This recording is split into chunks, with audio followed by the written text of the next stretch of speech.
খেয়ে দুপুরবেলা একটু শুয়েছিলাম। তোর মা তো মানে পাট কেলাতে গিয়েছিল, মানে পাট ছুলতে গিয়েছিল।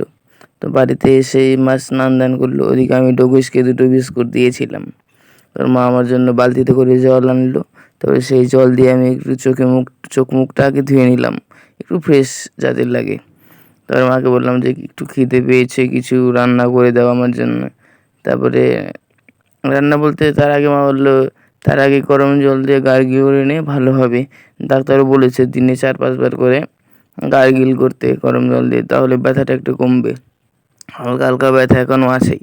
তারপরে মা সেই গ্লাসে গরম জল দিয়ে দিল, গরম জল করে আমি সেই গরম জল দিয়ে গার্গেল করলাম।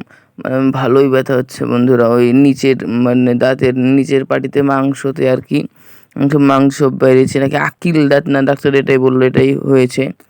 খুবই ব্যথা, কিন্তু গতকালকের থেকে আজকে একটু কম আছে।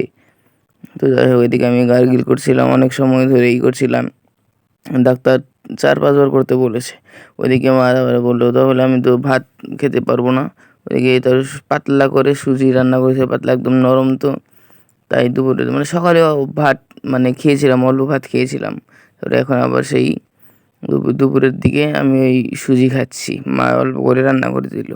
তারপরে যে সুজি খাওয়া হয়ে গেলো তারপরে খালি বাটি মাকে দিয়ে আসতে গেলাম আর কি রান্না করে। তখন দেখি মা মানে খাচ্ছে ওই সকালে লাউ রান্না করেছিল ওগুলো, আর মুড়ি দিয়ে পান্তা খাচ্ছে এই সকালে লাউয়ের তরকারি দিয়ে।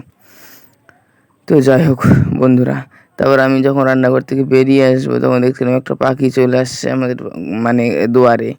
তো একটা পাখি আসে, একটু পরে আরেকটা পাখি চলে আসলো হঠাৎ করে, বোধ এর সাথে আসবে, এই দেখো হঠাৎ করে চলে আসলো।